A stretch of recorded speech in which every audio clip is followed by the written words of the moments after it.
회비는 내겠지? 우리 이번에 1인당 50만 원인데.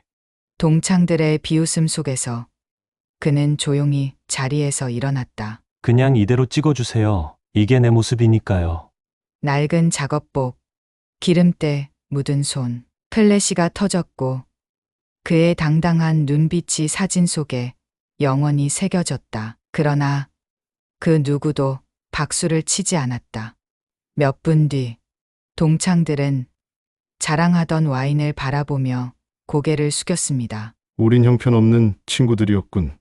서민아가 눈물 흘리며 말했습니다. 진정한 성공은 이런 거였네요. 그날 이후 아무도 다시는 그를 함부로 대하지 않았습니다.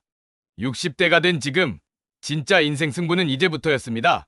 서울 강남의 백송정은 전통 한정식 레스토랑 중에서도 특히 고급스러운 곳으로 알려져 있었습니다. 오늘 저녁 이곳은 대원공업고등학교 기계과 3학년 2반 동창들로 북적였어요. 졸업 후 40년이 지난 인생의 황혼기에 접어든 이들의 모습은 각자 다른 세월의 무게를 담고 있었습니다. 레스토랑 내부는 현대적으로 개조된 한옥 구조였어요. 고풍스러운 대들보와 현대적인 조명이 어우러진 공간에서 60대 중반의 남성들이 각자의 성공담을 주고받고 있었습니다. 이 골프채는 특주로 만든 건데 티타늄 헤드의 카본 샤프트를 사용해서. 손주가 미국 아이비리그에 합격했다니까.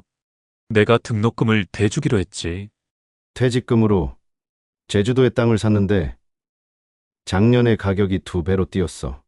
입구에서는 이상진이 동창들을 맞이하고 있었어요. 동창회장을 맡고 있는 그는 대형 건설회사 임원으로 은퇴 후에도 여전히 사회적 지위를 누리고 있었습니다. 값비싼 양복과 금태 안경, 롤렉스 시계는 그의 성공을 과시하는 듯했어요. 박 사장, 왔나?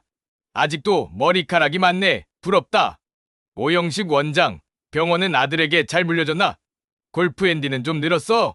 상진의 크고 자신감 넘치는 목소리가 레스토랑을 울렸습니다.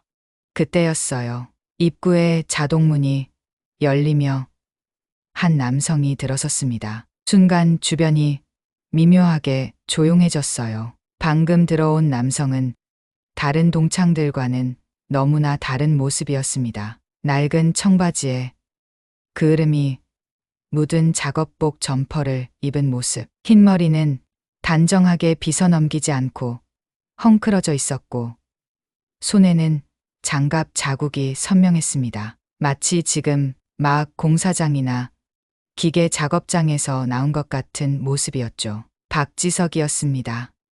저, 지석이 맞지?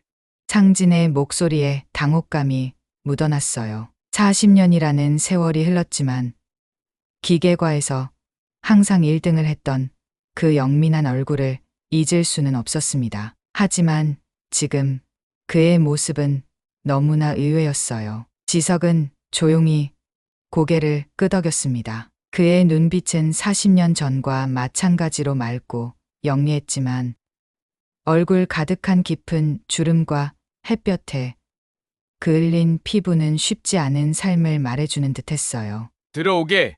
오랜만이야. 상진은 어색한 미소를 지으며 말했지만 그의 눈빛은 왜 이런 모습으로 왔지? 가는 의문을 감추지 못했습니다. 주변의 동창들도 비슷한 반응이었어요. 키득거리는 소리와 의아한 시선이 지석을 향했습니다. 야, 저기 오는 사람이 박지석이 맞나? 공대 수석 입학했다던 그 지석이? 어쩌다 저렇게. 기계과 주임 교수가 될 거라더니. 수군거림이 지석의 귀에 들려왔지만 그는 개의치 않는 듯 담담하게 걸어 들어왔습니다. 작업복 주머니에서 안경을 꺼내 쓰자 더욱 지적인 인상이 되었지만 그건 오히려 그의 현재 모습과 불일치하여 더 큰 의문을 자아냈어요. 박 사장, 아직도 그 공장 운영하나? 직원들 관리하느라 힘들지? 이건우가 큰 소리로 물었습니다. 고등학교 시절 기계과에서 인기 많던 그는 지금 자동차 수입 딜러십을 여러 개 운영하는 성공한 사업가였어요. 머리는 대부분 하얗게 변했지만 골프와 테니스로 다져진 탄탄한 체격을 자랑했습니다. 공장이라. 글쎄, 뭐라고 해야 할까? 지석의 조용한 목소리에 주변이 더욱 조용해졌습니다. 그의 손에 묻은 기름때가 눈에 띄었어요. 회비는 내겠지? 우리 이번에 1인당 50만 원인데. 건우의 말투에는 조롱이 묻어 있었습니다. 지석은 잠시 생각에 잠긴 듯 하다가 담담하게 대답했어요. 물론이지. 그 말에 건우의 얼굴에 실망감이 스쳤습니다. 아마도 더 당황하거나 난처해 하는 반응을 기대했던 모양이었어요. 지석은 구석 자리로 향했습니다. 아무도 같이 앉자고 권하지 않았어요. 오히려 그가 지나가자 자리를 피하는 동창들도 있었습니다. 마치 그의 낡은 작업복이 자신들의 고급 옷을 더럽힐까 두려워하는 것 같았어요. 그가 자리에 앉자 테이블 주변이 한순간에 텅 비었습니다. 지석은 그 모든 반응을 눈치챘지만 예상했다는 듯 평온한 표정을 유지했어요. 그는 조용히 물 한 잔을 따라 마셨습니다. 심하게 굳은 살이 박힌 손이 잔을 감싸쥐었어요. 건너편 테이블에서는 성공한 동창들의 대화가 활기차게 오갔습니다. 내가 지난달에 수영장 있는 타운하우스로 이사했다니까. 아들이 미국에서 박사학위 받고 실리콘밸리에 취직했어. 요즘은 골프 라운딩 일주일에 3번은 기본이야. 그 말들이 의도적으로 크게 들리는 것 같았습니다. 지석의 귀에 그 말들이 모두 들어왔지만 그의 표정에는 변화가 없었어요. 오히려 창밖을 바라보며 무언가 생각에 잠긴 듯 했습니다. 창진이 자리에서 일어나 건배를 제안했어요. 자, 우리 모두 각자의 위치에서 성공한 인생을 살아왔습니다. 이 자리에 모인 우리 모두는 사회적으로 인정받는 인생의 승리자들이죠. 건배! 동창들이 일제히 잔을 들어 부딪혔습니다. 지석만이 홀로 물잔을 들었어요. 그 모습이 더욱 그를 부각시켰습니다. 그나저나 지석이는 지금 뭐 하고 사는 거야? 식사가 한창일 때 김영호가 갑자기 큰 소리로 물었습니다. 모든 시선이 지석에게 쏠렸어요. 지석은 천천히 숟가락을 내려놓고 대답했습니다. 난 계속 로봇을 만들어. 로봇? 아직도? 고등학교 때부터 로봇 얘기하더니. 그래서 지금 어디 다녀? 공장에서 일해? 지석의 눈빛이 순간 깊어졌지만 그는 평온한 목소리로 대답했어요. 내 작업실에서 일해. 자동화 시스템 관련해서. 아, 그래? 프리랜서 같은 거야? 그러니까 정규직은 아닌 거네? 건우의 말에 몇몇 동창들이 피식 웃었습니다. 지석은 고개를 끄덕였어요. 그렇게 볼 수도 있지. 창진이 손뼉을 크게 치며 자리에서 일어났습니다. 여러분, 특별한 이벤트를 준비했습니다. 오늘 이 자리를 위해 유명한 방송인 출신 사진작가를 모셨어요. 작품 사진을 한 장씩 찍어드립니다. 동창들 사이에서 흥분된 탄성이 터져 나왔어요. 동창회를 위해 유명 사진작가를 섭외했다는 사실이 그들의 자존감을 더욱 높여주는 듯했습니다. 한 사람씩 중앙에 서서 자신의 현재 직업이나 지위를 상징하는 포즈를 취하면 됩니다. 그걸 예술사진으로 찍어드릴 거예요. 사진작가가 빛의 스크린과 조명을 설치한 특별 코너가 마련되었습니다. 동창들이 하나둘 줄을 서기 시작했어요. 난 골프 스윙 포즈로 해야지. 난 CEO답게 팔짱을 끼고 서 있을 거야. 내 명함을 들고 찍어달라고 해야겠어. 동창들은 자신의 성공을 과시하기 위한 포즈를 구상하느라 들뜬 모습이었습니다. 지석은 그 모습을 멀리서 지켜보며 물잔만 조용히 돌리고 있었어요. 건우가 중앙에 서서 자신의 수입차 키를 허공에 던지며 잡는 포즈를 취했습니다. 플래시가 여러 번 터졌고 주변에서 박수 소리가 들렸어요. 지석 씨도 한 장 찍으세요. 갑자기 사진작가가 지석을 향해 말했습니다. 모든 시선이 순간 지석에게 향했어요. 불편한 침묵이 흘렀습니다. 아, 저 사람은 별로 찍을 게 없어요. 그냥 넘어가죠. 상진이 빠르게 끼어들었지만 사진작가는 고개를 저었습니다. 아니요. 모든 분이 다 찍어야죠. 한 분도 빠짐없이요. 지석은 천천히 자리에서 일어났습니다. 그의 낡은 작업복이 샹들리에 불빛 아래 더욱 초라해 보였어요. 동창들의 시선이 불편해 보였지만 지석의 표정은 평온했습니다. 어떤 포즈로 찍을까요? 사진작가가 물었습니다. 지석은 잠시 생각에 잠겼습니다. 다른 동창들이 수입차 키나 명함을 들고 포즈를 취하는 것과는 달리 그는 두 손을 내려다보았어요. 평생 기계를 만지고 로봇을 설계하며 얻은 굳은 살과 작은 상처들이 남아있는 손이었습니다. 그냥 이대로 찍어주세요. 지석은 작업복 차림 그대로 두 손을 살짝 펼치며 말했습니다. 이게 바로 내 모습이니까요. 사진작가가 흥미로운 표정을 지으며 고개를 끄덕였어요. 좋습니다. 가장 솔직한 포즈네요. 플래시가 터지는 순간 지석의 얼굴에는 평생 자신의 일에 대한 자부심이 담긴 미소가 번졌습니다. 작업복의 낡은 모습과 대비되는 당당한 눈빛이 인상적이었어요. 플래시가 터졌습니다. 누구도 박수를 치지 않았어요. 동창들은 어색한 표정으로 서로를 바라볼 뿐이었습니다. 지석은 조용히 자리로 돌아왔습니다. 그의 얼굴에 순간 씁쓸함이 스쳤지만 곧 평온한 표정을 되찾았어요. 40년이 지났지만 여전히 그는 이방인 같은 존재였습니다. 동창회의 분위기는 점점 더 무르익어갔지만 지석의 테이블만큼은 여전히 고요했어요. 그는 묵묵히 음식을 먹으며 가끔 창밖을 바라보았습니다. 마치 누군가를 혹은 무언가를 기다리는 듯한 눈빛이었죠. 그의 품이 있는 침묵 속에는 무언가 깊은 내면의 평화가 느껴졌습니다. 주름진 얼굴 위로 간간히 번지는 희미한 미소는 마치 결국 중요한 건 외적인 성공이 아니야 라고 말하는 듯 했어요. 동창회 분위기가 점점 달아오를 무렵 상진이 와인잔을 높이 들었습니다. 그의 커프스 단추가 조명 아래 반짝였어요. 친구들, 생각해보게. 40년 전 우리 대원공고 기계과 입안은 최고의 실력파들이 모인 곳이었네. 그때 우리 모두 얼마나 야망에 불탔던가? 상진의 목소리에 자부심이 묻어났습니다. 그의 시선이 잠시 지석에게 머물렀어요. 대월이 흘러 어떤 이는 대기업 중역이 되고 어떤 이는 자신만의 길을 걸었겠지.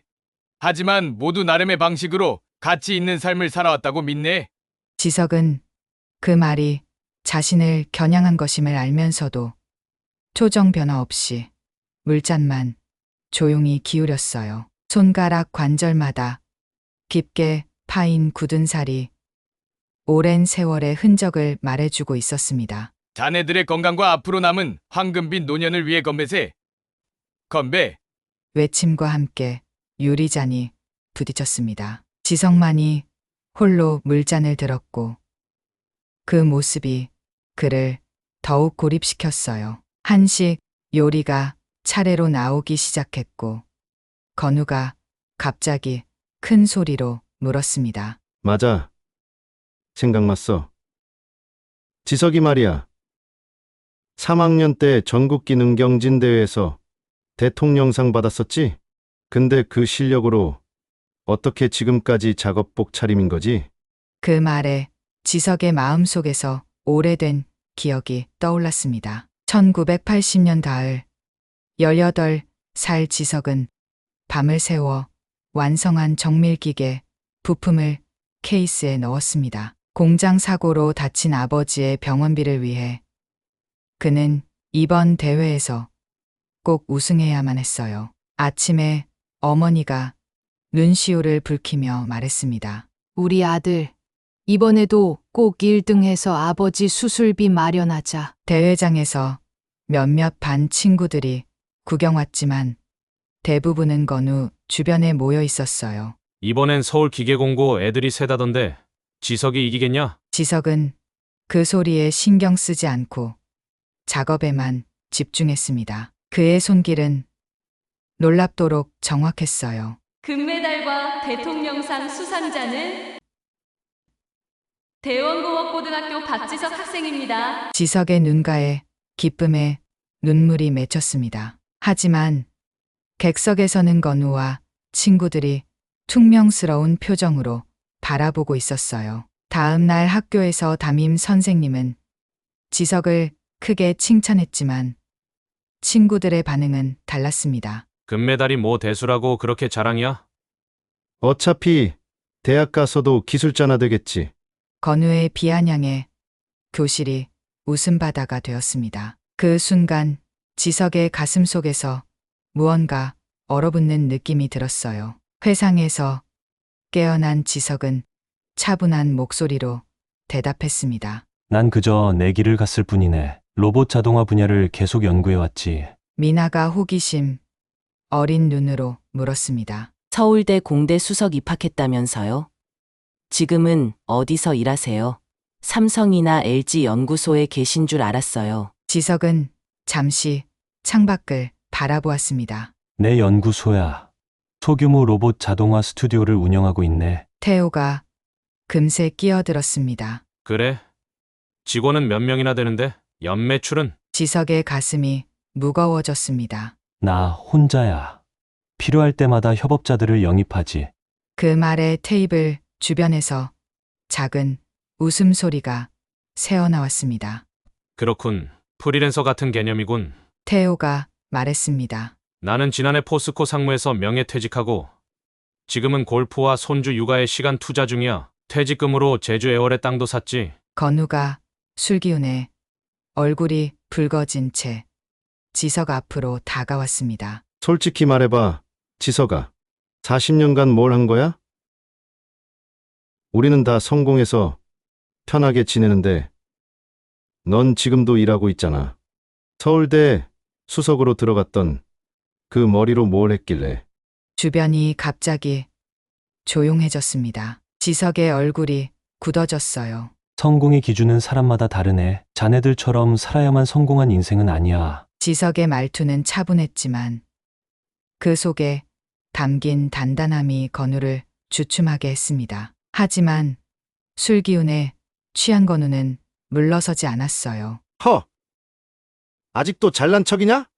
우리는 모두 안정된 노후를 즐기는데 자넨 아직도 그 낡은 작업복 차림이잖아. 서민아가 급히 끼어들었습니다. 그만해요. 건우 씨, 우리 즐겁게 추억이나 나누어요. 또 다른 기억이 지석의 마음에 스쳤습니다. 대학교 3학년 때 아버지가 갑자기 돌아가시고 가정 형편 때문에 대학원 진학을 포기했던 순간 장례식에 오지 않았던 건우. 그 모든 일들이 그의 가슴을 무겁게 눌렀어요. 지석은 조용히 자리에서 일어났습니다. 화장실 좀 다녀오겠소. 지석이 자리를 비운 사이 동창들 사이에서 수군거림이 커졌습니다. 참 딱하네 저렇게 될 줄이야. 서울대 공대 출신이 적골이라니 세상 참. 상진이 와인을 한 잔 더 따르며 말했습니다. 인생이란 결국 선택의 연속이지. 지석이는 자기 선택의 결과를 받아들일 수밖에 없네.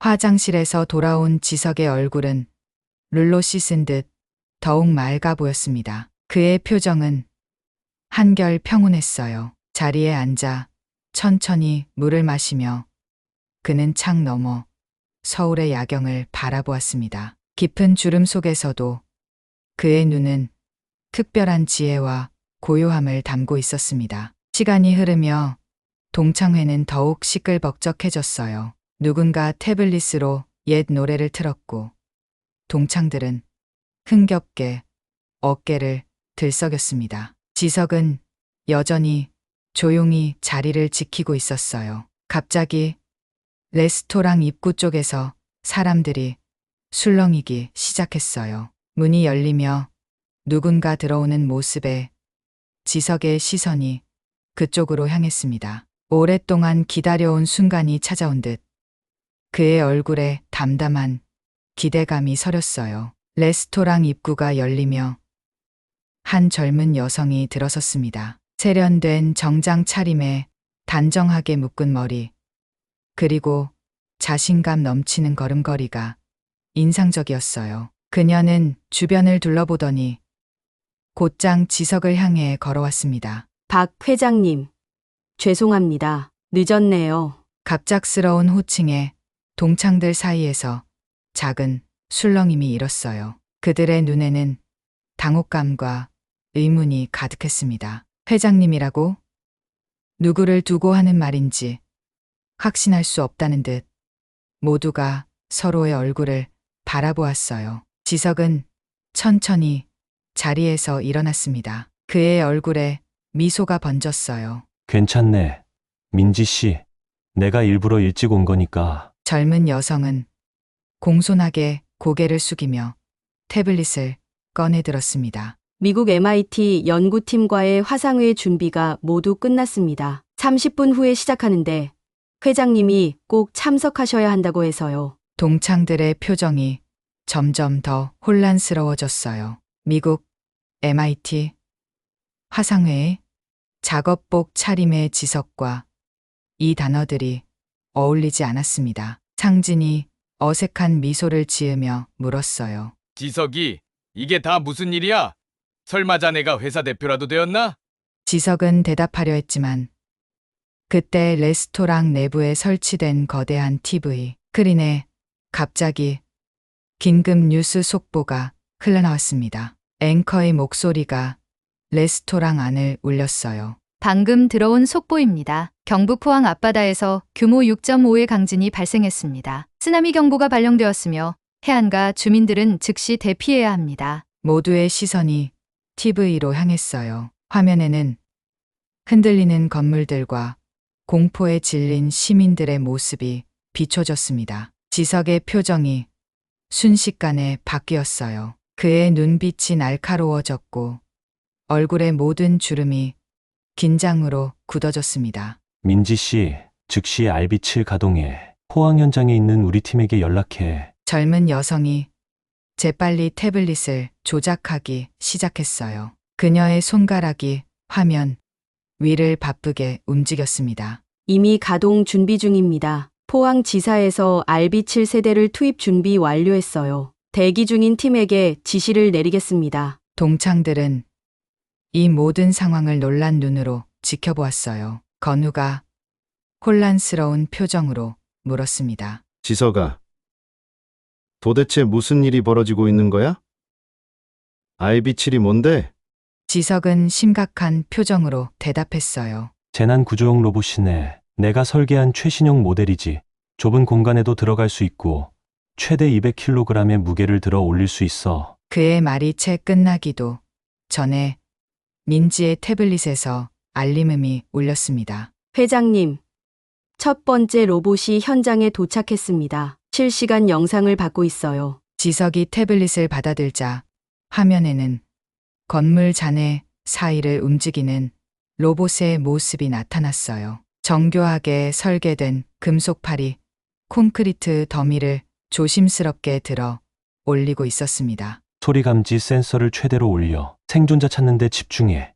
지석의 목소리는 더 이상 조용하고 소극적이지 않았어요. 명확하고 단호한 지시가 이어졌습니다. 그의 눈빛에는 40년 전 전국 기능대회에서 보였던 그 자신감이 다시 빛나고 있었어요. TV 화면에서는 포항 현장의 상황이 계속 중계되고 있었습니다. 기자가 놀란 목소리로 보도했어요. 지금 현장에 이상한 로봇들이 나타났습니다. 아직 구조대도 도착하지 못한 상황에서 로봇들이 건물 잔해를 옮기고 있습니다. 이것이 무엇인지, 누가 보낸 것인지는 아직 확인되지 않았습니다. 지석의 주름진 얼굴에 미소가 번졌어요. 그의 평생 연구가 마침내 빛을 발하는 순간이었습니다. 갑자기 민지가 흥분된 목소리로 외쳤습니다. 회장님, RB7이 생존자를 발견했어요.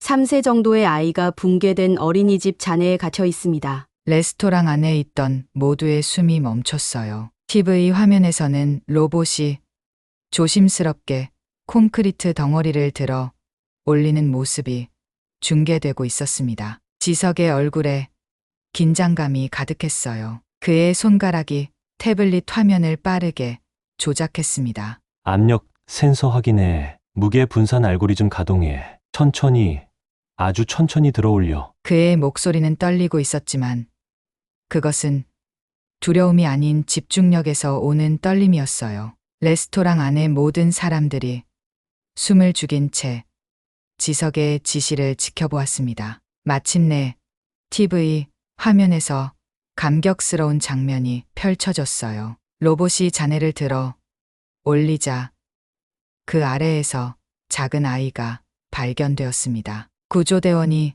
달려와 아이를 안전하게 구출했어요. 레스토랑 안에서 자발적인 박수 소리가 터져 나왔습니다. 해냈다. 지석의 목소리에서 안도감이 묻어났어요. 그의 눈가에 눈물이 맺혔습니다. 오래도록 꿈꿔왔던 순간, 자신의 발명품이 실제로 사람의 생명을 구하는 순간을 그는 마침내 목격하고 있었어요. 건우가 놀란 표정으로 지석에게 다가왔습니다. 그의 얼굴에는 믿기지 않는다는 표정이 역력했어요. 지석아, 저 로봇이 정말 내가 만든 거야? 지석은 천천히 고개를 끄덕였습니다. 그의 눈에는 평생 동안 쌓아온 지식과 경험의 깊이가 담겨 있었어요. 40년 동안 연구해온 결과물이네. 지난해부터 실제 재난 현장에 투입하기 시작했지. 상진이 경외심 어린 눈빛으로 물었습니다. 그런데 왜 우리한테 말하지 않았어? 이런 대단한 일을 하고 있으면서. 지석의 입가에 쓸쓸한 미소가 스쳤어요. 말해도 믿어줄 것 같지 않았네. 작업복 차림의 나를 보고 어떤 반응을 보였는지 자네들이 더 잘 알지 않나? 그 말에 동창들의 얼굴이 붉어졌습니다. 부끄러움과 후회가 그들의 표정에 스쳤어요. TV에서는 계속해서 로봇들의 구조 활동이 중계되고 있었습니다. 기자가 흥분된 목소리로 말했어요. 이 놀라운 로봇들이 벌써 3명의 생존자를 구출했습니다. 방금 확인된 바로는 이 로봇들은 인텔리전트 솔루션즈라는 회사에서 개발한 RB7이라는 모델이라고 합니다. 재난 구조용으로 특별히 설계된 이 로봇들은 인공지능을 탑재해 스스로 생존자를 찾아낸다고 합니다. 민지가 지석에게 다가와 말했습니다. 회장님, 청와대에서 연락이 왔습니다. 대통령께서 직접 통화를 요청하셨어요. 동창들 사이에서 놀라움의 탄성이 터져 나왔어요. 지석은 마치 이런 상황이 익숙하다는 듯 담담하게 고개를 끄덕였습니다. 잠시 실례하겠네. 전화를 받아야겠어. 지석이 레스토랑 한쪽으로 이동하는 동안 그의 뒷모습을 바라보는 동창들의 눈빛이 달라져 있었습니다. 불과 몇 분 전까지만 해도 그들은 낡은 작업복을 입은 지석을 실패한 사람처럼 대했어요. 하지만 지금 그들의 눈에는 경외심과 존경의 빛이 깃들어 있었습니다. 건우가 한숨을 내쉬며 중얼거렸어요. 우리가 얼마나 큰 오해를 했던 걸까? 태호는 자신의 와인잔을 바라보며 쓴웃음을 지었습니다. 자랑하던 내 성공이 갑자기 초라해 보이는군. 상진이 고개를 천천히 흔들었어요. 40년 동안 꿈을 포기하지 않고 묵묵히 자기 길을 걸었다는 게 놀랍네. 우리는 다들 안정적인 삶을 선택했지만 지석이는.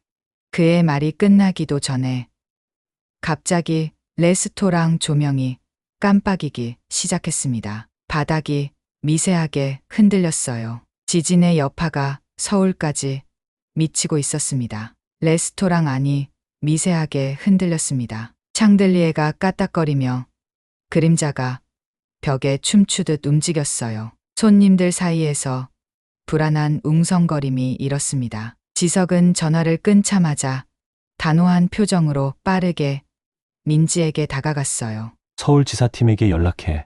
X 프로토콜 가동하라고 해.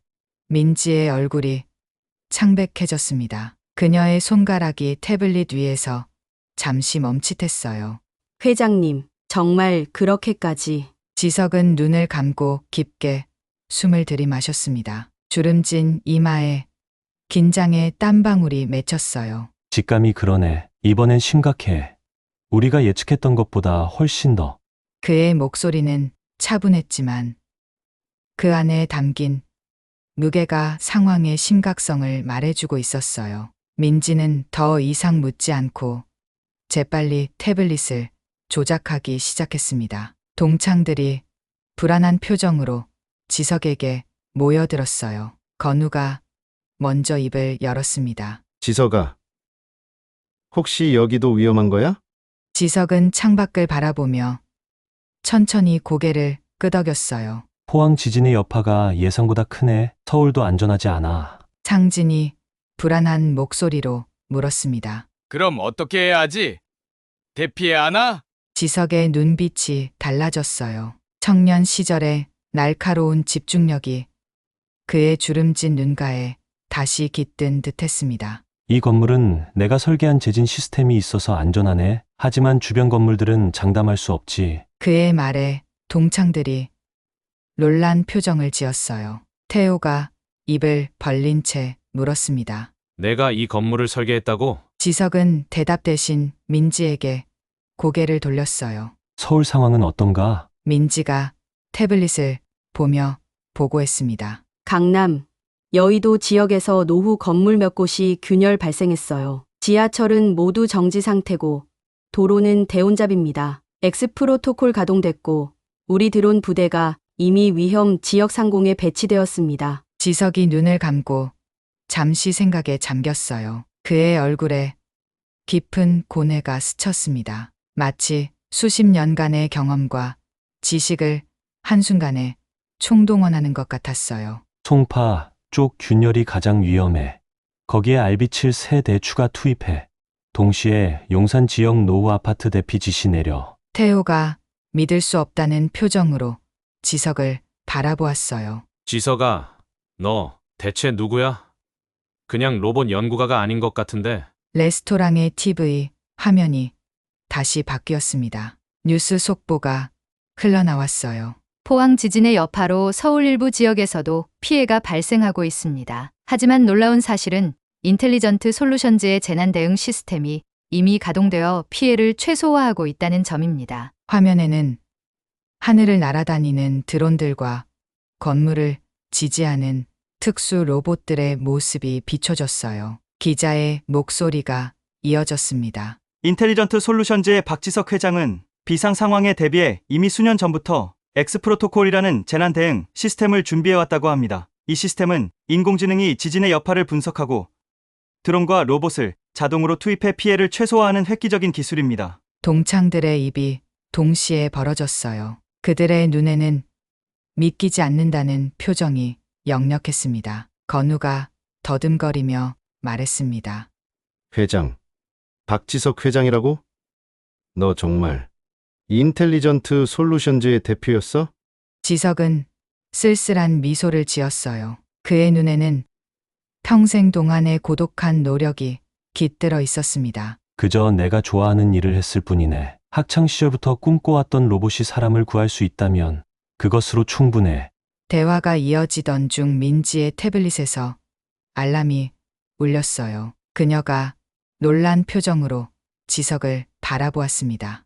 회장님, CNN, BBC에서 동시에 취재 요청이 들어왔습니다. 포항과 서울의 구조 활동이 세계 뉴스에 보도되고 있어요. 그 순간 레스토랑 입구에서 또 다른 소란이 일었습니다. 몇 명의 남성들이 급하게 들어섰어요. 정장 차림의 그들 중 한 명이 지석에게 다가왔습니다. 박 회장님, 국무총리실에서 왔습니다. 긴급대책회의에 참석해 주셔야 합니다. 동창들은 입을 다물지 못했어요. 그들의 눈앞에서 평생 무시해왔던 동창이 순식간에 국가적 영웅으로 변모하고 있었습니다. 지석의 표정은 여전히 담담했어요. 마치 이런 상황이 새롭지 않다는 듯이 말이죠. 5분만 시간 주게. 여기 있는 내 옛 친구들에게 인사할 게 있네. 국무총리실 직원이 공손하게 고개를 숙였어요. 물론입니다. 차는 밖에 대기 중입니다. 지석은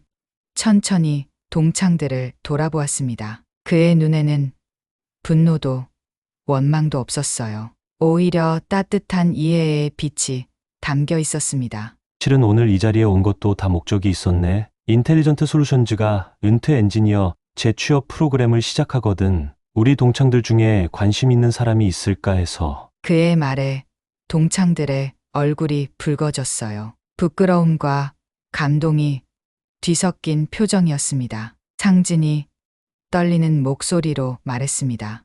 지석아, 우리가 너무 몰라봤어. 정말 미안하네.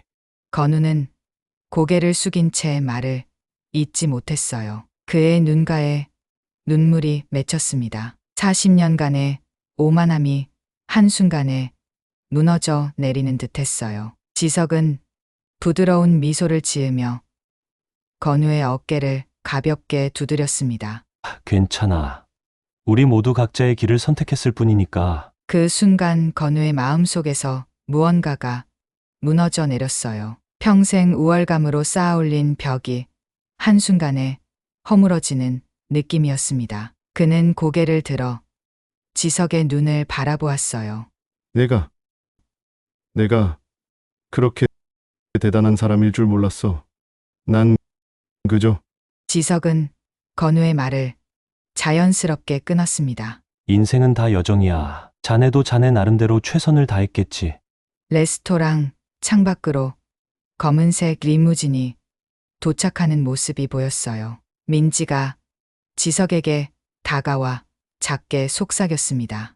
회장님, 출발해야 합니다. 청와대에서도 연락이 왔어요. 지석은 고개를 끄덕였습니다. 그가 자리에서 일어나자 모든 동창들도 함께 일어섰어요. 그들의 눈에는 존경과 부끄러움이 교차했습니다. 다음에 또 봅시다. 친구들. 지석이 문을 향해 걸어가는 순간 레스토랑 안의 모든 사람들이 자발적으로 박수를 치기 시작했어요. 처음에는 몇 명이었지만 곧 우렁찬 박수 소리가 레스토랑 전체를 가득 채웠습니다. 지석은 잠시 걸음을 멈추고 뒤를 돌아보았어요. 그의 낡은 작업복이 조명 아래에서 더 이상 초라해 보이지 않았습니다. 오히려 그것은 40년간의 헌신과 노력의 상징처럼 빛나고 있었어요. 문을 나서기 전 지석은 마지막으로 건우를 바라보았습니다. 그들의 시선이 잠시 마주쳤어요. 말없는 그 눈빛 속에는 과거의 상처와 현재의 화해, 그리고 미래에 대한 희망이 모두 담겨 있었습니다. 지석이 레스토랑을 나서자 동창들은 창가로 모여들었어요. 그들은 지석이 리무진에 오르는 모습을 지켜보았습니다. 차가 떠나고 난 후에도 그들의 마음속에는 무언가가 깊이 남았어요. 인생의 진정한 성공이 무엇인지에 대한 깊은 성찰 같은 것이었습니다. 지석이 떠난 후 레스토랑에는 묘한 정적이 흘렀습니다. 동창들은 창가에 모여서서 멀어지는 검은 리무진을 바라보았어요. 그들의 얼굴에는 복잡한 감정이 교차했습니다. 누구 하나 쉽게 말을 꺼내지 못했어요. 마침내 상진이 무거운 한숨을 내쉬며 자리로 돌아왔습니다. 그의 어깨가 처진 모습이 눈에 띄었어요. 평소의 당당함은 온데간데 없이 사라졌습니다. 40년이라. 40년 동안 우리는 뭘 했나? 그 말에 동창들은 각자의 생각에 잠겼어요. 태호가 와인잔을 집어들었지만 마시지 않고 그저 잔 속 붉은 액체를 바라보았습니다. 그의 손이 미세하게 떨리고 있었어요. 자랑스럽게 여겼던 내 성공이 갑자기 먼지처럼 느껴지는군. 건우는 자리에 털썩 주저앉았습니다. 그의 얼굴에 묵직한 후회가 깃들었어요. 주름진 손으로 얼굴을 감싸며 그는 중얼거렸습니다. 내가 얼마나 그를 무시했는지. 그 낡은 작업복이 사실은 말을 잇지 못하고 건우의 목소리가 흔들렸어요. 평생을 자신감으로 가득 차 살아온 그의 눈가에 눈물이 맺혔습니다. 60년을 살아오면서 느껴보지 못한 깊은 부끄러움이 그의 가슴을 무겁게 눌렀어요. 서민아가 조용히 다가와 건우의 어깨를 토닥였습니다. 그녀의 얼굴에도 후회의 그림자가 드리워져 있었어요. 우리 모두 그랬어요. 겉모습만 보고 판단했죠. TV에서는 여전히 포항 지진 뉴스가 나오고 있었습니다. 화면에는 지석의 로봇들이 무너진 건물 속에서 사람들을 구조하는 모습이 비춰졌어요. 앵커의 목소리가 레스토랑 안을 울렸습니다. 인텔리전트 솔루션즈의 박지석 회장은 비상국무회의에 참석하기 위해 청와대로 향하고 있습니다. 그의 RB7 로봇은 이미 포항에서 12명의 생존자를 구조했으며 서울에서도 위험 건물 보강 작업을 진행 중입니다. 화면이 바뀌어 지석의 사진이 나왔습니다. 정장을 입고 단정하게 빗어 넘긴 머리의 모습이었어요. 그 아래 자막이 흘러갔습니다. 박지석 회장, 서울대 공대 수석 졸업, MIT 로봇공학 박사, 국제재난대응 시스템 개발자, 노벨물리학상 후보. 동창들의 입에서 놀라움의 탄성이 터져 나왔어요. 저렇게 화려한 이력을 가진 사람이 오늘 그들 앞에 낡은 작업복 차림으로 나타났다니 믿기지 않는 현실이었습니다. 노벨상 후보라고? MIT 박사였어? 상진이 멍한 표정으로 TV를 바라보았어요. 그의 목소리가 떨렸습니다. 지석이가 왜 그런 차림으로 왔을까? 분명 목적이 있었을 텐데. 건우가 갑자기 고개를 들었습니다. 그의 눈에 깨달음이 번쩍였어요. 테스트였어. 우리를 시험한 거야. 동창들의 시선이 일제히 건우에게 향했습니다. 그가 떨리는 목소리로 계속 말했어요. 겉모습만 보고 사람을 판단하는 우리의 태도를 그가 확인하고 싶었던 거야. 그 말에 모두가 침묵했습니다. 가슴 속 깊은 곳에서 무언가가 무너지는 소리가 들리는 듯했어요. 평생 쌓아온 자부심이 한순간에 모래성처럼 무너져 내리는 느낌이었습니다. 서민아가 갑자기 자리에서 일어났어요. 그녀는 핸드폰을 꺼내 무언가를 검색하기 시작했습니다. 잠시 후 그녀의 얼굴이 창백해졌어요. 여러분, 이거 봐요. 그녀는 떨리는 손으로 핸드폰을 내밀었습니다. 화면에는 인텔리전트 솔루션즈 장학재단 페이지가 열려 있었어요. 서민아가 목이 메인 목소리로 읽기 시작했습니다. 우리 장학재단은 매년 200명의 공학도에게 전액 장학금을 지원합니다. 2023년도 장학생 명단 김수현 서울대, 이준호 카이스트, 박세리 연세대. 서민아의 손이 떨렸어요. 그녀는 고개를 들어 동창들을 바라보았습니다. 박세리, 제 손녀예요. 작년에 대학에 입학했는데 전액 장학금을 받았어요. 그게 지석이가. 말을 잇지 못하고 서민아의 눈에서 눈물이 흘러내렸습니다. 그녀의 어깨가 흔들렸어요. 평생 자신감 넘치던 그녀가 이렇게 무너지는 모습은 처음이었습니다. 태호도 자리에서 벌떡 일어났어요. 그는 자신의 핸드폰을 꺼내 뭔가를 확인하더니 얼굴이 하얗게 변했습니다. 내 아들이 다니는 병원, 인텔리전트 메디컬 시스템이라는 의료 장비를 쓰고 있어. 그게 지석이 회사 제품이야. 동창들 사이에서 술렁임이 커졌어요. 누군가 또 다른 사실을 발견했습니다. 지석이가 만든 로봇이 우리 공장 자동화 시스템에 들어가 있어. 우리 아파트 지진 방지 시스템도 그의 특허래. 그들이 깨달은 것은 지석의 발명품과 기술이 이미 그들의 일상 곳곳에 스며들어 있다는 사실이었어요. 그들이 무시하고 있던 바로 그 순간에도 지석은 조용히 세상을 변화시키고 있었던 겁니다. 레스토랑 매니저가 조심스럽게 다가왔습니다. 그는 공손하게 허리를 숙이며 말했어요. 실례합니다만 오늘 모임 비용은 이미 모두 지불되었습니다.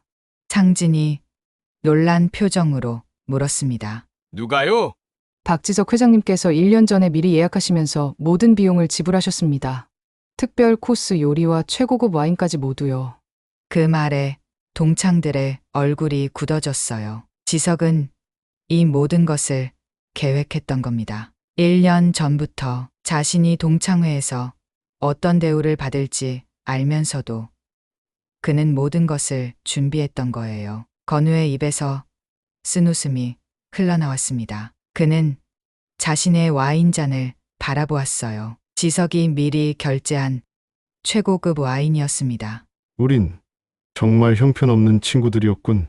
조용히 흐느끼는 소리가 들렸어요. 서민아였습니다. 그녀는 손수건으로 눈물을 닦으며 말했습니다. 어쩌면 그는 우리가 이렇게 깨닫기를 바랐는지도 몰라요. 인생의 진정한 가치가 뭔지. 상진이 무거운 표정으로 고개를 끄덕였습니다. 그의 눈가에도 눈물이 맺혔어요. 우리는 겉으로 보이는 성공만 쫓았지.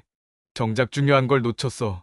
침묵이 내려앉았습니다. 레스토랑의 고급스러운 분위기가 갑자기 공허하게 느껴졌어요. 샹들리에의 화려한 불빛도 값비싼 음식도 그들이 자랑하던 성공도 모두 의미가 없어 보였습니다. 태호가 조용히 중얼거렸어요. 지석이는 우리와는 다른 세계에 살고 있었어. 정승민이 그동안 침묵을 지키다가 처음으로 입을 열었습니다. 그는 동창회 내내 말이 없었지만 이제 깊은 깨달음이 그의 눈빛에 서려 있었어요. 아니, 지석이야말로 진짜 세상에 살고 있었던 거야.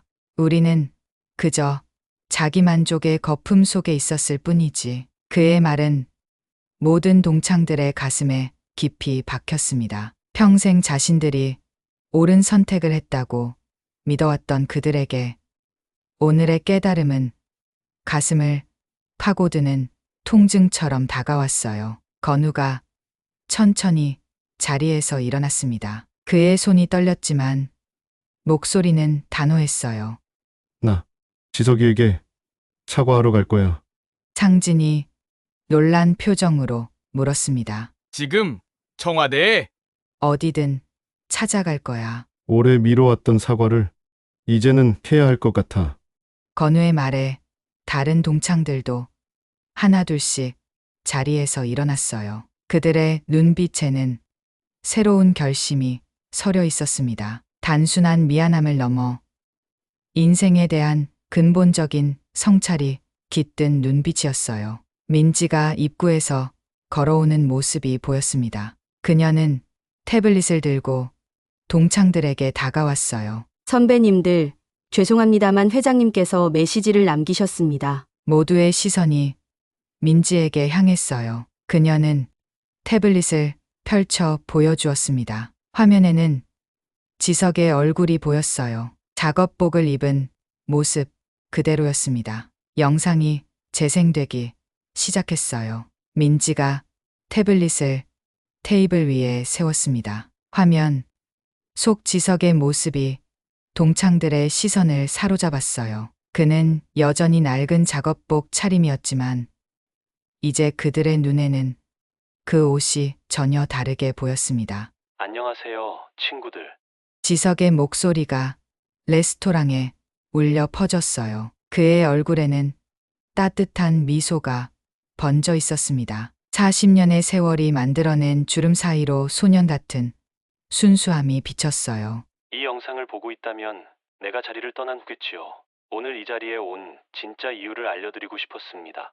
동창들은 숨을 죽인 채 화면을 바라보았어요. 건우의 손이 떨리고 있었습니다. 무언가 중요한 순간이 다가오고 있다는 것을 그도 느꼈을 거예요. 40년 전 우리는 같은 교실에서 같은 꿈을 꾸었습니다.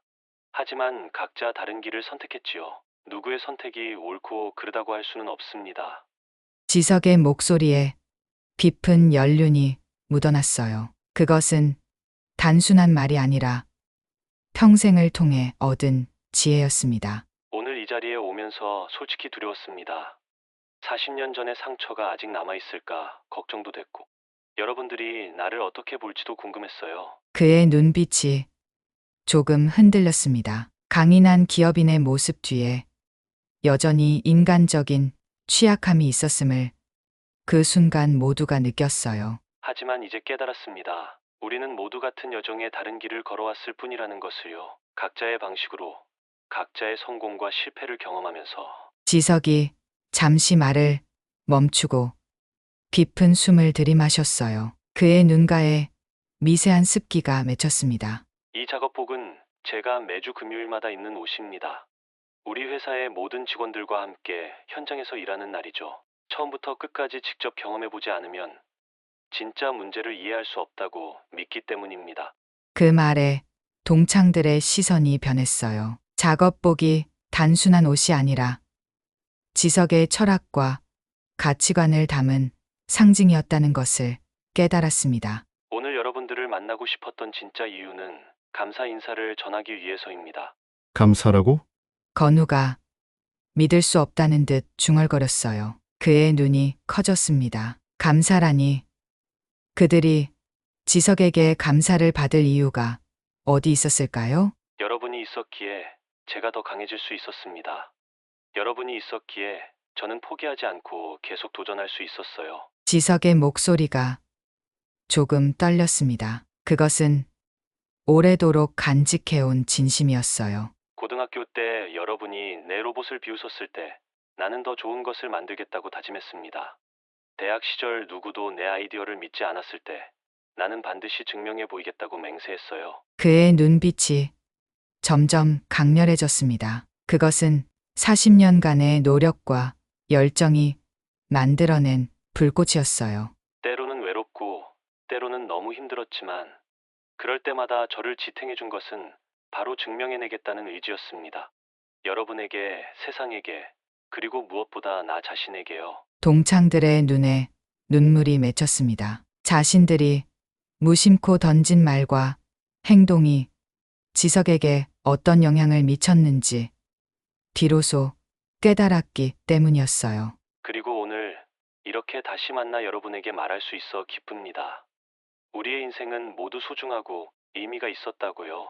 서로 다른 길을 걸었지만 각자의 방식으로 최선을 다했다고요. 지석의 얼굴에 환한 미소가 번졌습니다. 그 웃음에는 어떤 원망이나 비난도 없었어요. 오직 따뜻한 이해와 용서만이 담겨 있었습니다. 그래서 내가 여러분에게 전하고 싶은 마지막 말은 고맙다는 것입니다.